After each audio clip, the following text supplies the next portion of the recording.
Commander, kumusta naman po kayo? Alam mo, nakabuti yan. Pinakasikat yan. Pareho, mabuti tayo. Matanong lang kita, Commander, ilang taon na po tayo sa ating serbisyo bilang MNLF? Yung ano pa, yung 72. 1972, hindi pa ako pinanganak. Kagulungan dito sa Mindanao. Hindi pa kami pinanganak ng mga bagong-bago ngayon. Nagdoon na, mayroon na kasyahan talaga. Simula pa nung mga black shirt. Black shirt pa. Nila sabi, pag-ano na kayo. Kasi ang kahulugan na police office. Ngayon, Commander, nandito tayo ngayon dito sa ano.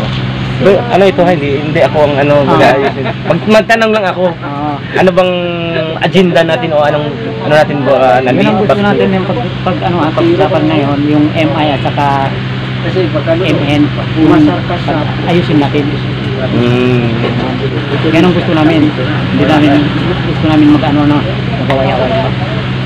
Kasi sa ano natin sa kapayapaan. So, maganda. Tinagala kong makilala ko.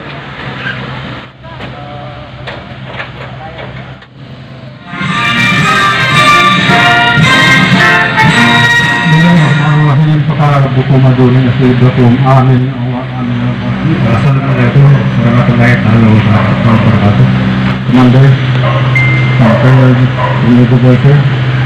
mga kagawad po ng lamitan. Ito po significant na araw para po sa ating lahat dahil po dito natin i-settle yung formally i-settle yung matagal na redo o family feud. Itong redo settlement na ito ay makapagbigay sa atin ng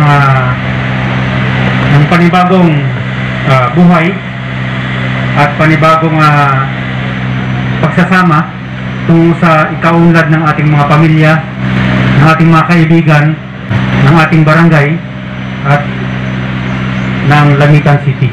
At sa pangkalahatan po is ang Basilan Province.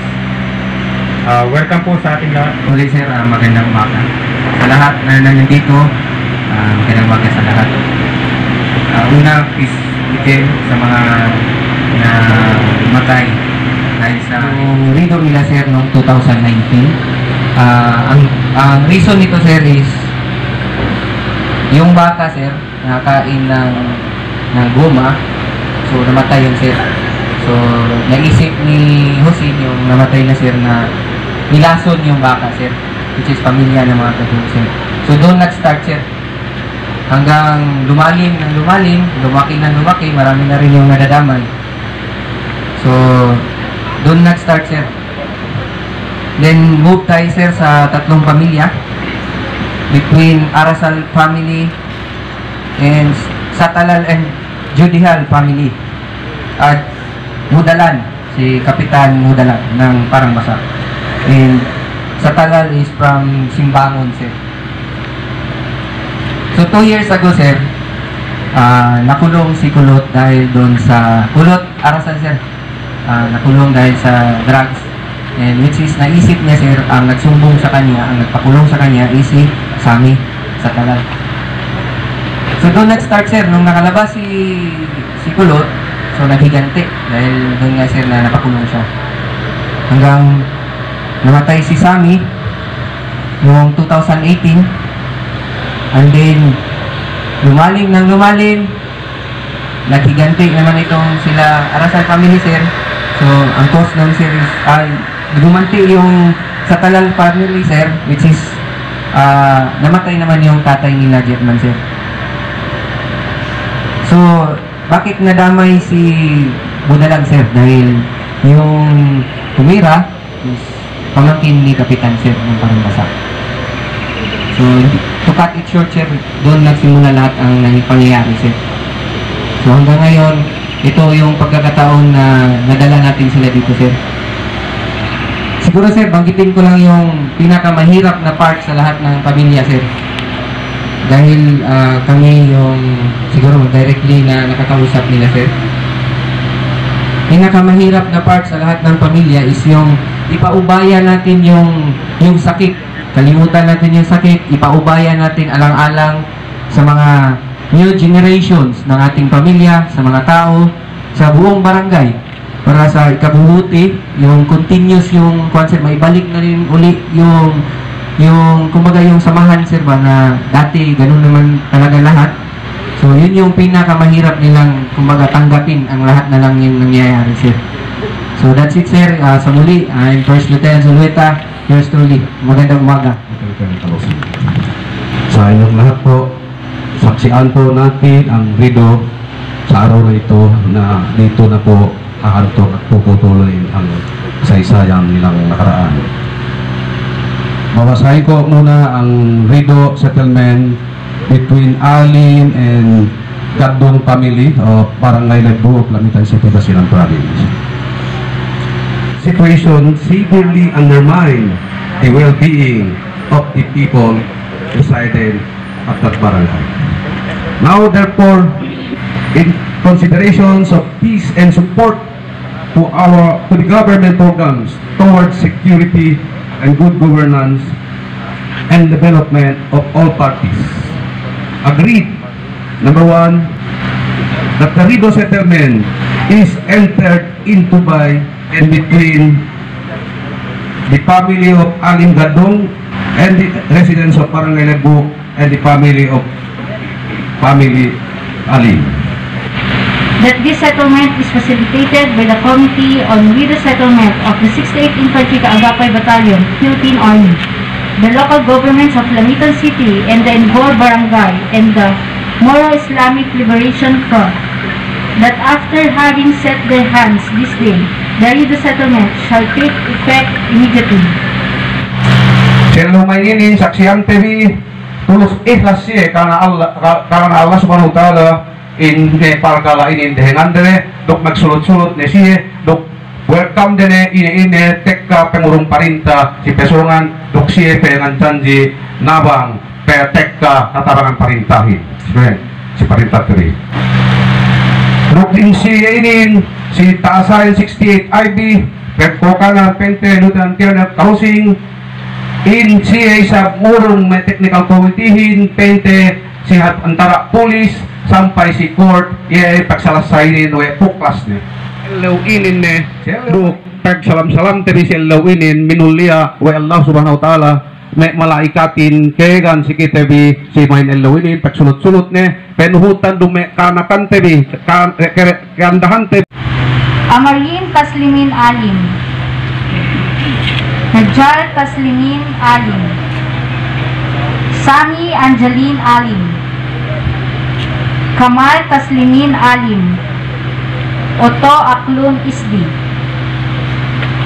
Gadong family, Abu Bakal Jahal, Hafiz J. Jahal, Topo J. Gadong, Rasmin A. Jahal, Pahudi K. Gadong, Rasid A. Sabito, Al-Arasal, Ernie Kama Arasal, Kaiser Amansa Arasal, Hajirul Bisa Arasal, J. Kama Arasal, Alkamat Amansa Arasal, Wiskal Bisal Arasal, Hinista Sanaw Arasal, Mudalan and Satalal family, Honorable Judihal Mudalan, Ranhen Halal Satalal, Ranhen Halal Satalal, Rashen Halal Satalal, Masalan Satalal, Haji Usman Asali, tayo po tayo, Shane Dokol Satalal, Barok Boy Deho Hamja, Lim A. Amaran,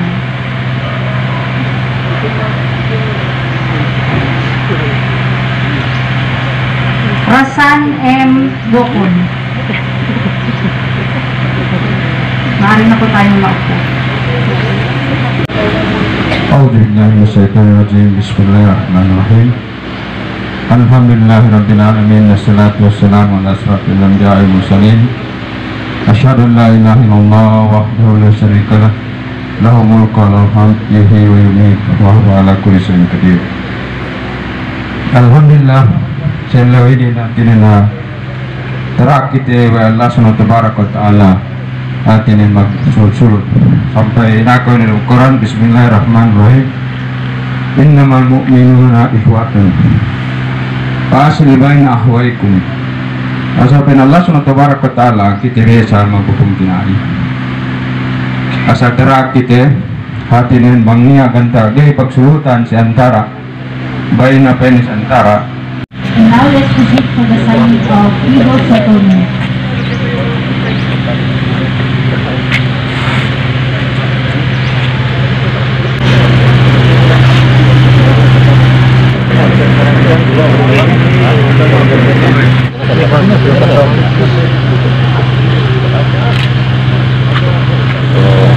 Ayan na pong pumirma ng bawat panig bilang tanda pagtatapos na kanila video.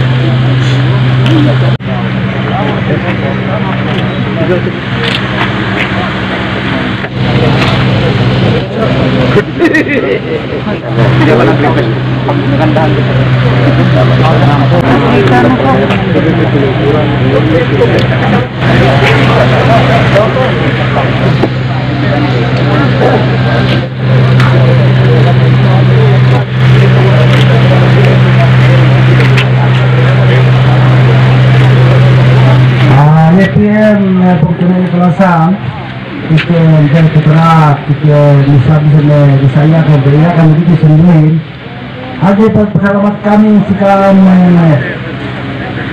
yang itu situ kami berfungsi itu perangan yang berada di Kabul di Alim. Selamat kayu itu maksudku ini itu berhati kami kalau main sampai sunyan set tadi nanti diberi kuti-kuti bapali oke oke langsung alhamdulillah kemudian tuan gue maaf kamu assalamualaikum warahmatullahi wabarakatuh. Salamat po. Ngayon naman po sa Gadong Family, any representative po? Auzubillahi minasyaitonirrajim. Bismillahirrahmanirrahim. Nahmaduhu wa nusallimu ala Rasulillahil karim. Amma ba'd. Assalamualaikum warahmatullahi taala wabarakatuh. Ada pula mensalam pula si Kam Kemon tiap putra kente pergantian de tu misasi harapan diri ni haji bersaksi ku Allah Subhanahu wa taala dia kente me kanakan tu atau me kepemilihan tu meghap se lewinen ibu bersaksi ku Allah Subhanahu wa taala kente bersaksi ku Allah taala pergantian meghap kege wegai me sibianten me kehumanten masih si meglenu mangge kecil dia mea kente family kadungin family alim aku itu na nian hai kita tinggal ni asal sahaja si hati tekut seolah sampai sampai sembilan gani asal sahaja puan bilai. Assalamualaikum warahmatullahi taala wabarakatuh. Salamat po. Para naman po sa Arasal Family. Bismillahirrahmanirrahim. Sa akin po kagalang-galang na mayor ng Lamitan, guys, Mayor guys. At salamat po rin ako kay Battalion Commander na General Tansing, Vice Brigade Commander po ng Basilan, Lahul Basilan na Sir Gordon. Sa unang-una po, papasalamat ko sa sipag at syaga ni Lieutenant Sir Erta. Maraming salamat po. Unang-una po, nagpapasalamat ako sa lahat ng bisita at saka kay Radya Marvin Baysara at saka CCCH namin po ng MILF at isama sa Habin. Lahat ng bisita namin naka-witness ngayon. Sa akin po, sana wala na ito na ang pinakahuling problema sa aming pamilya at ayaw ko na rin po mangyari pa ulit. Ganun po. Yun lang po ang gusto ko sabihin. Assalamualaikum warahmatullahi ta'ala wabarakatuh. Maraming salamat po. Kaya po, si Barangay Chairman Udalan. Mengulang dan selalu tunai Barangay Jikaran Tutu si Baisin saya menasindal tu makaten lebihnya selalu tu tekin balik-balik di sekai karena aku itu bahan cerita ni mulai mahapre gaya ni balik-balik dia kat kontinai kita ni mulai ni kemudian gaya anu teh ni juga bukan ni ini kat kontinai mulai ni Assalamualaikum warahmatullahi wabarakatuh. Selalu mainin dengan kami peteng pu magsalam-salam nakikip-kip kita si mainin nakikip utulos ikhlaskan Allah.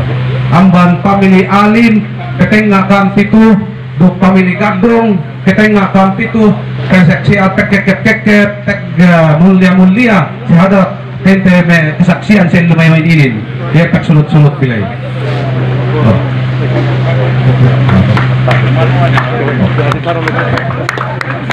Tengah dalam ketika kita sul pakai mulia lagi jam antara pi. Nakipanoy kung tinibig ang dapat si Mike ini meron pa sila sa kita ni. Isi menenisin na kinakit family alimin do family gadungin si Mike ini. Minulia kita Allah Taala si Mike ini may malaikat naksi man may ilabelay bu papas na. Nagsuko si ka ang family alim do family gadong. Dia kasaksian akurat TV Vice Mayor TV si Lamitan do si Batalyon Commander TV si Ercalusin do Brigade Commander TV si Colonel Goboy si Lumaynin. Ang Allah subhanahu wa ta'ala ay talagang natuwa at siya ang magbibigay ng reward sa inyong pagpapatawa sa isa't isa. Maraming salamat sa Arasal family, sa Saktal family, at saka sa Barangay Captain ng Parambasa, si Haji Utihan Usakdal. Wabad, wassalamualaikum warahmatullahi wabarakatuh. Takbir! Allahu Akbar!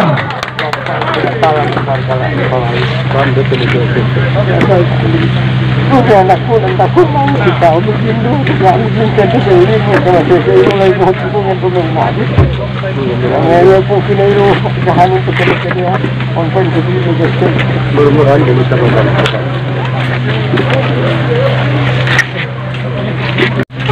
Ayan mga kaibigan, nasaksihan po natin. Very emotional po ang nangyayari ngayon dahil nagkayakan po ang bawat panig pag-aayos nila.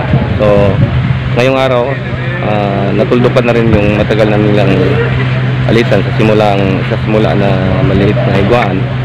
So, natapos na rin sa wakas. At nasaksihan naman ninyo yung pagyayakapan nila ay simbolo ng kanilang nagbabalik kapatiran bilang isang tribo ng Muslim dito sa Lamitan, Basilan. So parang si Haji Usman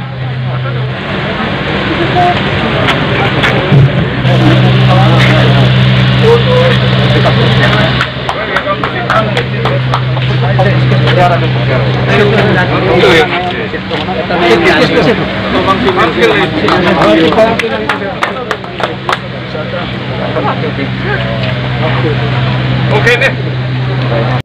Ating pong butihing Brigade Commander, si Colonel Romeo Doblancer, sa ating commanding officer ng 68 IB, Lieutenant Colonel Freddy Carlson, sir. CP Councilors, hindi ko na kaya isa-isahin. Mga barangay chairman na nandito, our partners in peace and development, ang MNLF and the MNLF, sa Sbak itu kay Mami Mama, ikan Kemo, abay makan, abay gadon, assalamualaikum warahmatullahi wabarakatuh. Itong araw na ito ay pwede ko nang sabihin na para sa amin sa LGU, isa na itong naging mission accomplished. Kami, being a family, ayaw namin talagang iwanan yung mga ganong klase, no? Sinubukan namin lahat kung pwede ayusin, especially itong mga pamilya natin. Pero minsan kasi nawawala sa landas yung mga pamilya natin. Kami inin, LGU Lamitan, iyo kay maghinang land, bisan niya magsasa, magbono nelu, basta akahan ko hadya si barangay captain, si hapon And anyway, nakikita naman ninyo, yung parang basak na yun ay parang kapuno na rin, no? Ang convergence ng mga tao nandyan na sa inyo. Ayusin na lang ninyo yan. Nandyan ang mga proyekto kay Kap. Nandyan na lahat. So kung sa nangyari dito ngayon sa atin, nakikita ko ngayon, so Kap, ang banako na para si Kao, so kay hatulon manamal, barangay mo yan. Ami-ami, peke iyo kiluo, ng buwak yung nakura, bang ini, umatagto, sinin, hasta tuloy. Good morning sa inyong lahat. At unang-una gusto kong pasalamatan ang 68 IB for their effort, no? Na nagtipon-tipon tayo ngayong araw para magkaroon ng riddle settlement. Alam nyo, yung naabutan ko dito, hindi ko na naabutan yung baka na namatay dahil sa lason. Hindi ko na naabutan yan. Hindi ko na rin naabutan yung pagpatay ng isang magulang ng Satalal family ng pinagbibintangan ay sina Nakulot. Ang naabutan ko yung latest na pinatay, yung tatay ni na Jetpan at saka ni Kulot, na hindi naman actually yung anak ng namatay na Satalal kasi mga babae yung mga anak, kundi pinsan, no? Na lumalabas na pamangkin din pala ni barangay captain ng barangay Parangbasak. So yun yung mga naabutan ko until such time na pati si barangay captain ay nadamay. Alam nyo, ako ay isang igorok din, no? Katulad ninyo, isa rin kami IP sa Cordillera kami. Kami, ang pagkatao namin, mabait kami. Pero pag nagalit din ay iba din kami pag magalit. Pagkaparehas ninyo, no? Yung bukso ng damdamin. So ganun yung feelings ko, parang disrespect na sa akin yung mga nangyayari na halos araw-araw may patayan dito sa Basilan. So, sinong apektado? Yung mga NGO, from the provincial, municipal, pati kami na mga nag-maintain ng peace and order ay naapektuhan. Lalong-lalo na ako bilang brigade commander ay naapektuhan. Until such time na nung nangyari yung kay Kapitan, doon ako talaga inis. Kung alam nila. Pinagbintangan pa ako na ako pa daw ang nag-utos na naninira ng mga bahay, no? Doon sa Parangbasak. Ang brigade commander ay hindi ko pinapalagpas yung mga ganitong pangyayari. Kaya ako ay isa sa natutuwa ngayon dahil sa effort ng 68 IB under Colonel Calosing ay ito na, dapat matapos na yung samaan ng loob, no? Samaan ng loob. I hope na yung pagyakap nyo, bawat isa sa inyo nagyakapan ay sincere yan, no? Ayaw ko na mamaya after this ay magkakaroon na naman tayo ng kaguluhan, ha? Hindi kayo talaga sasantuhin sa amin, ha? Yan ang sinasabi ko kasi nakita ko pati nga si Jetman ay umiyak na nakita ko very sincere. Then nakita ko yung pagyakap ni Kulot kay Kapitan matagal, no? Matagal na iwan ko kung anong pinag-usapan nila. Sila na lang nakakalam. Pero nakita ko yung sinceridad ng bawat member. Ganun din sa Alim and Gadong family. nakita ko na rin yung sinceridad. Katulad ng binabanggit ni Vice Mayor kanina, itigil lang natin yung gulo dito, no? Itigil lang natin yung gulo dito sa Lamitan na sigurado yung progress at saka development susunod yan. Susunod yan. Maglagay kami ng sundalo dyan para sila ang mag-maintain ng peace and order. At katulad yung binanggit ng ating Battalion Commander, wala nang dahilan na kayo pa ang magdadala ng baril, no? Kasi later on, pag natapos yung problema natin sa Abu Sayyaf, for your information, tatlo na lang yung mga leaders ng Abu Sayyaf na hinahanap natin. Pag natapos yan, pupunta na tayo doon sa campaign against loose firearms, no? So, kailangan yung mga unregistered na mga baril ninyo, kung hindi kayo authorized na magdala niyan, isurrender ninyo, no? Para hindi kayo kakasuhan ng illegal possession of firearms. At saka, wala na kayong dahilan na magdala-dala pa ng baril. Kasi, yun na, wala na kayong dahilan eh. Yung security, maging peaceful na with our presence yan sa mga different barangay.